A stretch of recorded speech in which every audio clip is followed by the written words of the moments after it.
Welcome everybody to our CoramBAAF Conversations podcast about the secure-based model. My name is Anne Horne and I'm a training and development consultant in the training and events team, as well as a kinship consultant in the policy research and development team at CoramBAAF. I'm delighted to be joined today by Gillian Schofield. Gillian is Emeritus Professor of Child and Family Social Work at the University of East Anglia, where she worked for over 30 years and was also head of the School of Social Work, where she also worked with her colleague Mary Beek, and together they wrote and developed the secure-based model more than 20 years ago. CoramBAAF have worked closely with Gillian and Mary over the years, publishing books and delivering training about the model. Gillian and I recently worked together on the latest update to the training materials, and Gillian continues to be involved in developing and supporting the model and its application in practice. Hello, Gillian. Hi, Anne. It's good to be here. Hi, thanks for coming. So in terms of the training course that you and I developed, we received some really positive feedback. We've delivered it a few times over the last few months, and between 71% and 83% of participants strongly agreed the course met its learning outcomes, which is great to hear. And between 64% and 84% of attendees felt that the secure-based course was extremely relevant to their role, and the rest describing it as very relevant to their role. So, can you start by telling us a bit about the secure-based model? I know you've written books about it, which can be found in our bookshop, but would you mind summarising the model and how you and Mary Beek developed it together? Okay, so our work on the secure-based model began, as you said, over 20 years ago when Mary and I were working at UEA on longitudinal foster care research. And we needed to make sense of why it was some foster carers seemed to be particularly successful in providing positive, sensitive care to some very troubled children with a range of strengths and difficulties. So we turned to the 4 caregiving dimensions that Mary Ainsworth had identified in research about the relationship between parents and infants. But we found that those dimensions worked extremely well when applied to these carers and these children and adolescents. So that was the first step for us. But to be useful to social workers, we decided we needed to add the developmental outcomes to those dimensions. So that's how we ended up with availability, helping the child to trust, sensitivity, helping the child to manage feelings. And those two are very much, I would say, at the core of attachment theory and at the core of the model. But then also acceptance, building the child's self-esteem, and cooperation, helping the child to feel effective. So those dimensions applied really across the age range. And as we were interested in successful child placements, we added the family membership dimension. So family membership helping the child to belong. Although I think it's fair enough, as we've looked across different areas of application, to say that actually family membership is a core part of anybody's secure base in terms of their place in society and their place in their relationships. So that was an important element. And from an early stage, we had organised these 5 dimensions into a star-shaped, entirely to illustrate the way in which they connected with each other. So that was such a powerful thing, that in order to use these dimensions from attachment theory, you needed to think about how self-esteem and feeling accepted would feed into family membership. So that was a core element. We particularly chose fairly straightforward language, which would be recognisable to a range of professionals, practitioners, but also to foster carers, adopters, kinship carers, and other settings. So that was a very important element. But it also was accurate to attachment theory. So there's lots of debates about attachment, and we were very keen that ours was going to be accepted by the attachment sort of establishment, if you like, by the researchers in attachment, which it has been. So as you mentioned, our partnership with BAAF and CoramBAAF has been invaluable from the start. So from the partnership funding that BAAF arranged for us when we wrote the attachment handbook, and the training materials associated with that. So that was between 2004, 2006. So that really made the connection between the research and the practice that we wanted to use. And then obviously the good practice guides in 2014. So there's been various stages, which I know we're going to talk about in the way in which this model's developed and so on. And along the way, a wonderful CoramBAAF publications manager, Shiloh Shah, said, we can't put all of this material into appendices. Why don't you start a website? So that was in 2008. And that website's been very important because it's allowed people to access, to follow up training or follow up books, or even to access it initially in order to then proceed to choose to do the training and so on. So in fact, I'm constantly updating it. I'm working on other elements of that at the moment. So that's the package really that we've wanted to provide for practice, and this new training program is very much part of that package. And there's huge amounts of information on the website, isn't it? I remember as a social worker accessing the website and feeling very grateful that there was a huge amount of resources that were available free as a social worker on the website as well, separate to the books and the training courses. There is a huge amount of available resources on that and website. I think what's unusual is that they're free to access. Yeah. So we haven't licensed it, we haven't restricted it. We've asked people to reference us and UEA, but other than that, and that's had implications both for how it can be used in the UK, but also internationally. So it's been a very important part of the package, really. Yeah. Thank you for, setting out the model. As you say, I think it does use accessible language, and and I think the star is really helpful to kind of think about that sort of connectivity between the different dimensions. But can you say a little more then about the different ways the model has been used in practice over the years and since it was first developed and disseminated?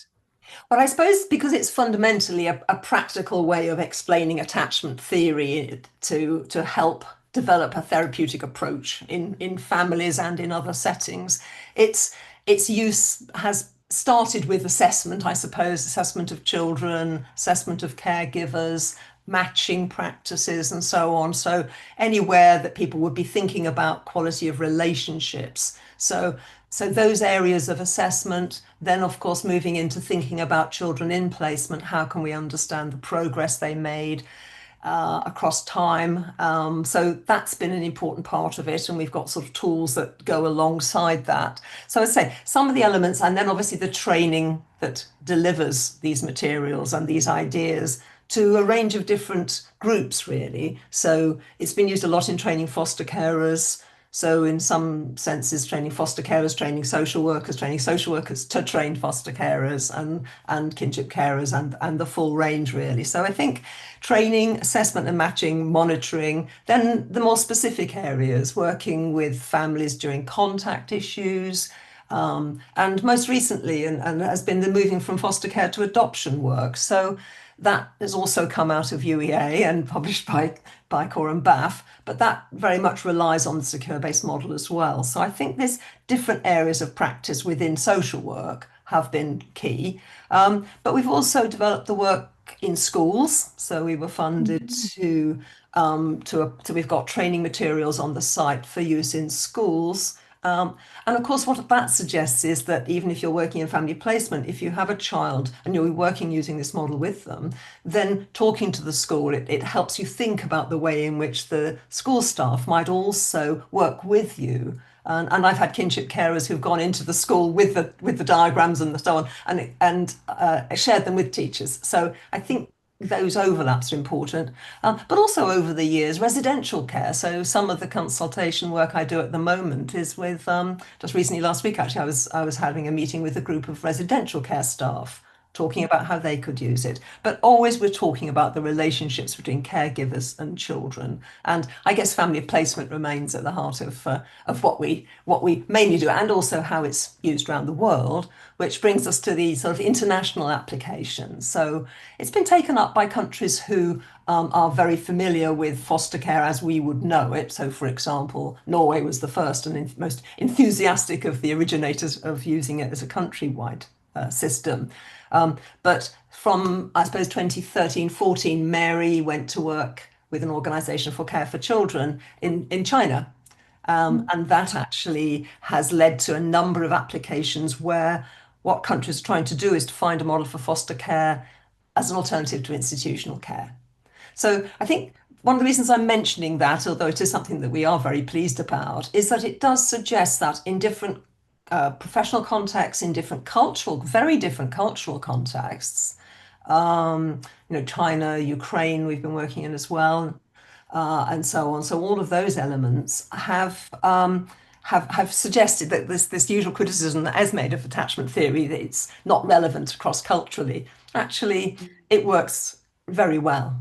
So delivered by local staff there. So that's a side issue, but I think it's helpful to people, because sometimes I think social workers do need to defend how they use attachment theory, particularly in a multicultural context as we have in the UK. So that's important. Interesting. And I guess from the sort of work that you've described there, that will have sort of contributed perhaps to sort of updates to the model or to the book or to the training sort of course materials. So can you share a bit more about perhaps what some of the information is, or those sort of developments that have led to the updates in kind of the book or the training materials or the model itself? Yes, well, we first updated the attachment handbook in 2018. So that had been around quite a while, 2006 to 2018. And I think what has happened over that period of time, particularly as we'd had the good practice guides in 2014, was that it was seen, this language of secure-based model, and we didn't actually use that term, secure-based model, back in 2006. We had the dimensions and we had the diagram, but then increasingly people were using that term and finding it helpful. So one of the updates was to make sure that the attachment handbook now represented the secure-based model as we'd got it elsewhere on the website and in the practice guide. So that was part of that. But also we found that some case material dates some of the examples that we've used and so on. So we've always tried to use of language like pronouns and so on. We needed to be sure that we were in touch with current practice, that it felt comfortable for practitioners to use read these books and use them. And the good practice guides, pretty similar really. So the language of the dimensions remained the same. So if you've still got a 2014 edition, the core elements are the same, but we have updated elements of developmental checklists, the caregiving approaches, and the caregiving interview a little bit as well. So as I said, to make sure that it was in tune with current practice, and also because over the years sometimes practitioners have fed back that how they found it useful to use it when assessing foster carers has been like this. So we've put that material into so we're always in touch with, because of our contact with trainers and some training ourselves over the years as well, obviously. So we try to make things as up to date as we can, really. And that's a really helpful sort of model to think about as well, isn't it? That, you know, your model has been informed by its application. So you've been hearing from the social workers and the foster carers who've kind of, you know, been exploring its application. And then that's kind of fed into the sort of developments, which I think is a really lovely sort of cyclical kind of process, isn't it, really? I think what's been good over the years is that our decision to go for the term secure base as opposed to secure attachment has been very helpful, because I think that when we think about the role of a school in a child's life, not necessarily talking about adults as attachment figures, but they're nevertheless reducing the child's anxiety, helping them to explore and learn. The same with maybe extended families or neighbours, you know, that actually a whole range of people can contribute to a child's secure base. That doesn't mean that the primary caregivers, in the immediate family, are not going to be absolutely crucial in launching all that process. But I've always loved the way in which it fits with the notion of networks of relationships. And of course, that has now become a way of thinking about attachment theory. So attachment theory generally, there's been some new publications around that, you know, are focusing on networks. And I think that's something that within the training and within the books, we've always promoted. You know, it's, although it used to be traditional to say you just need one good relationship.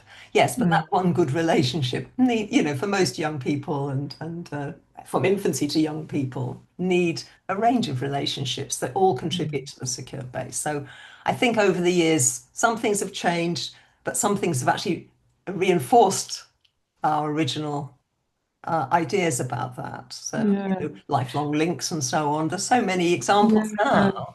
Well, and I guess as well, that also means it's more hopefully culturally sort of appropriate to different sort of family makeups, not just one Eurocentric view of a family of 2.4 Yes. children and and two sort of carers, because we know culturally there's different ways of raising children, aren't there, Yes. so I guess it speaks to that as well, doesn't it? That's why we've been always very keen to say that, actually, because I Yeah. know that is a kind, I said, a sort of traditional criticism of attachment theory. So it could be a criticism of the model, but I think we've managed to keep that element, and that is very much part of what I hope will come across in a training session as well, that you'll always be thinking about who are the people around the child who can Yeah, contribute who to are that important to the child. child's Yeah. emotional progress, Mm. really. So I think that's Yeah.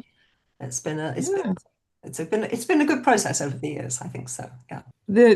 It was incredibly helpful having you involved in the update to the CoramBAAF training materials, obviously, as the author of the model, and the originator of it. It was incredibly helpful.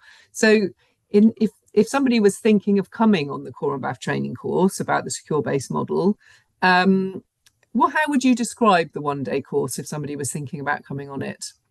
Well, it certainly is designed to capture the entire model. So the Yeah. idea is that within that day, you will get an explanation, an exploration of the roots of it in attachment theory concepts, but also all 5 dimensions.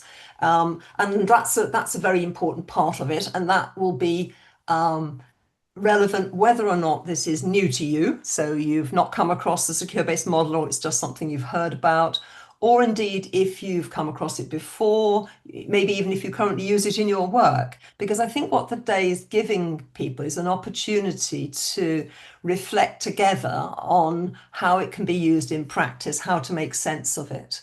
And I think that's one of the ways in which we have to, on the one hand, be pleased that we've got familiar language like availability and sensitivity.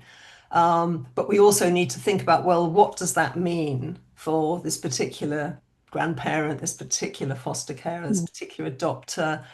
How does it provide what this particular child needs in relation to gaining trust? So I think that's a very important opportunity. So the case material and the exercises are designed to make you think, revisit perhaps, or find for the first time a way of connecting that apparently simple dimension with a range of complex, challenging, and rewarding experiences in child placement. So that's the opportunity that the day gives you. And I think obviously by sharing with other participants, you're going to hear from them as well, much about maybe some different ways of thinking about it. So Yeah.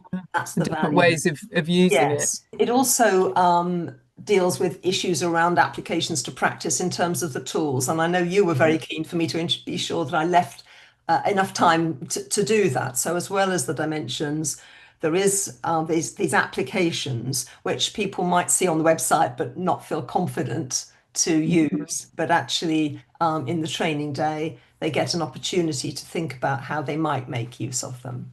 Yes. Well, and I think that's often one of the goals of our training courses is to give people the opportunity, not in a rigid way that, the morning is about introducing sort of concepts and then the afternoon is an opportunity to practice them. But that is something that we kind of aim for so that people come away having had an opportunity to actually think about practicing some of the skills that they might have heard about or Yeah. learnt about. And at the end of our courses, we asked people for feedback, obviously, which is some of what I shared at the beginning in terms of how people felt it had met the learning outcomes and whether or not it was relevant to their role. But we asked people to kind of write comments because obviously it helps us then to tweak training courses and think about whether or not we're kind of hitting the mark. And I thought it would be interesting to share a couple of those. So going back to the point that you said about while I think the training course is helpful if you're new to the model, it probably is helpful if you're familiar with the model as well. And so one of the comments was, I have done this training before, but at least 8 years ago, and it was good to have a refresher. I think the interview tool would be really good to use in my practice with kinship carers. So that feels like a Yes, really that's encouraging. Yes. Yeah. Yeah. And I think obviously with my two hats on as training development consultant, but also as kinship consultant, I know when we were developing the materials, you and I had sort of conversations about Yeah. ensuring that the training materials are entirely relevant to kinship assessment work and kinship support practice, as Mm. well as with foster carers, where it's perhaps more traditionally been used, kind of when it was first written, as well as with adopters as well. And I was struck by another comment was like sticking with the sort of theme of kinship care. Somebody wrote, "I'm just about to start managing the kinship team. So this has given me a lot of food for thought about how I'm going to develop the kinship local support offer." And I thought that Yes. was really interesting because it's Yes. another lens, isn't it, for kind of people to think about what carers Well, need. Or, over the years, certainly we've been contacted by kinship team leaders. yeah, Um, and I suppose I'll just take the opportunity with that. I think I won't say a bit about implementation at the end, but I think the idea of how a team works together using the model. mm, It's not to say that individuals can't use the model when they come on the training can take it away, but I think it's really good to share it with your team or for team mm, managers to establish it as a shared language. Because if you're discussing cases, discussing ways of assessing children's progress or foster carers' progress, it's been used in annual reviews and those kind of situations for foster carers, as well as reviews for children. So I think that idea of that wide range of child placement, but certainly kinship care has always mm. been part of the history of using the model.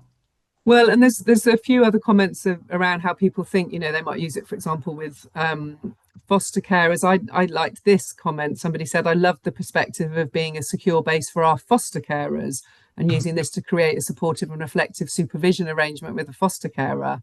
And I Yeah. thought that was a really interesting perspective as well, that, Yeah, helped somebody that's think and something that's actually, built into that's one of the slides in the training. So I think that notion of the role that social workers play for foster carers, adopters, kinship carers, is crucial, and the exact 5 dimensions apply to that. yeah. As do, and I think that also gets a mention in the training, is this issue around how the team itself is a secure base for each other, really, that actually Mm, so there is some work on the website on team as secure base. So we know that mm, actually we all need support to manage our feelings when doing mm. stressful work. We need to feel that we're understood and that our Yeah. work is cooperative and so on. So I think that notion, and I think that also gets away from the idea that these issues, these dimensions are all about babies. Actually, no, they're about children, older children, and us as adults and professionals. So I think Yeah. that's a lovely comment to hear because I think that's definitely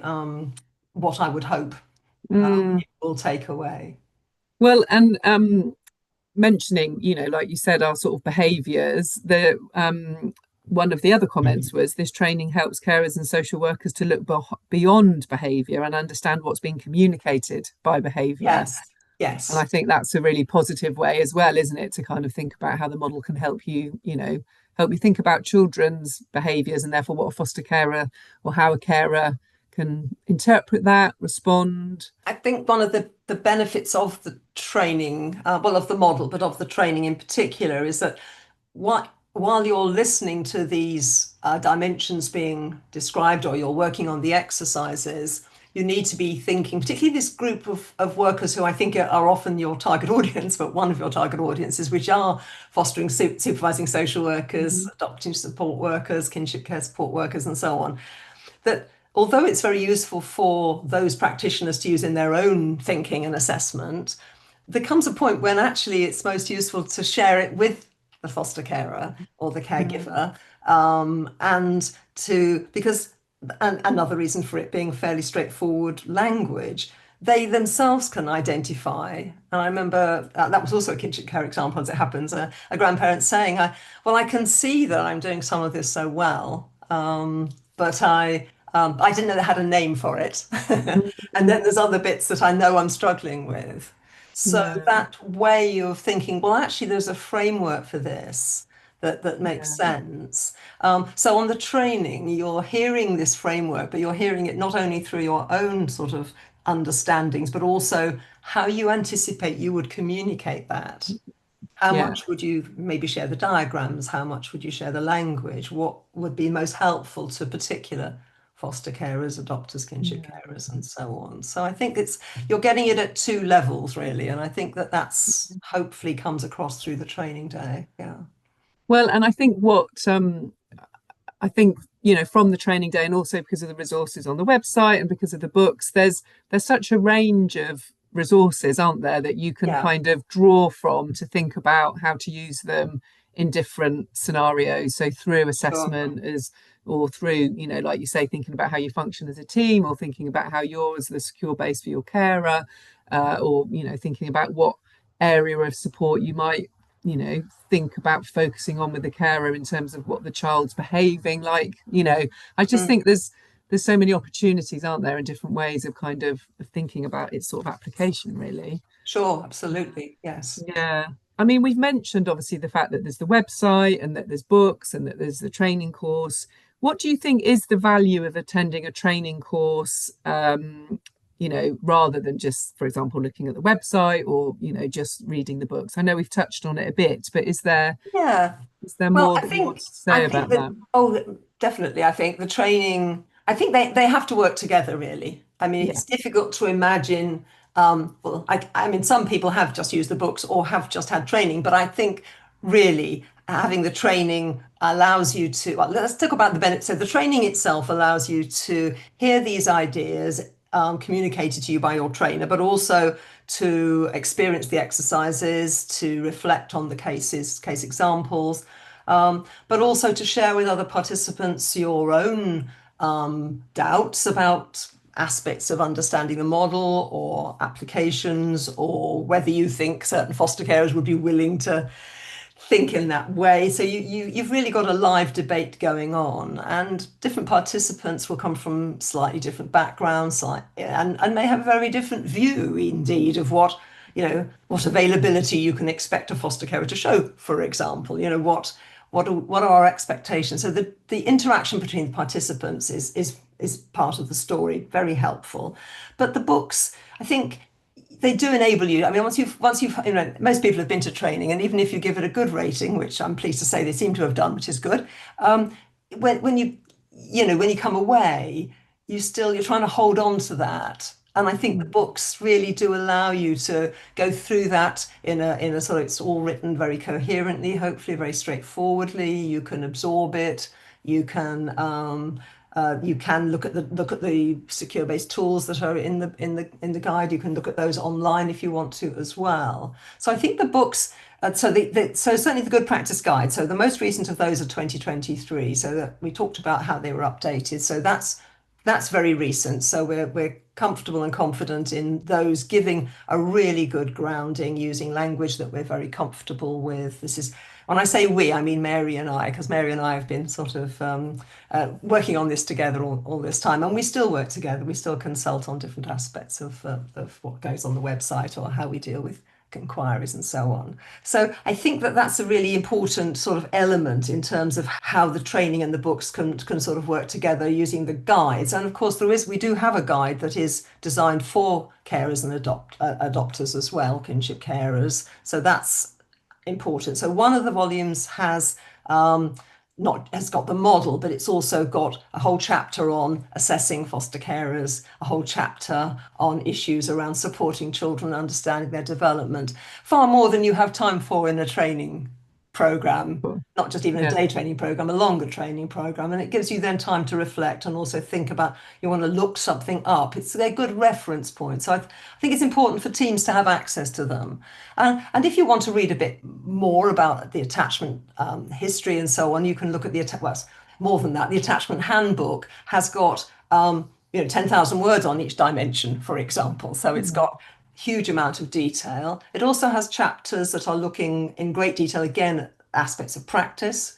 And it also has chapters on children's developmental problems. It has chapters on contact and so on. So I think across the range, from the training, the website, the practice guides, and the attachment handbook, you can use them for different purposes at different stages of using them and learning about the model, really. But the training, that live experience, I think, is always going to be of value. Thank you for helpfully, sort of setting that all out. So where can members and listeners to the podcast access information then, and these different the books, the website, the training? Where can people access Well, that?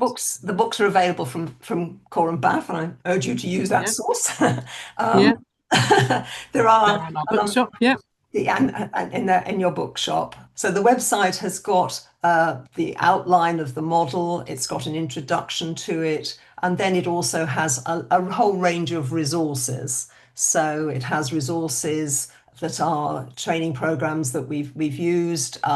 It's also got video recordings of me giving a 1 hour lecture on secure-based model, going through it, and also and a 9 minute one as well. So there's a variety of video material. And there's also video material from caregivers and young people as well. So there's some video clips on the website that you can look at.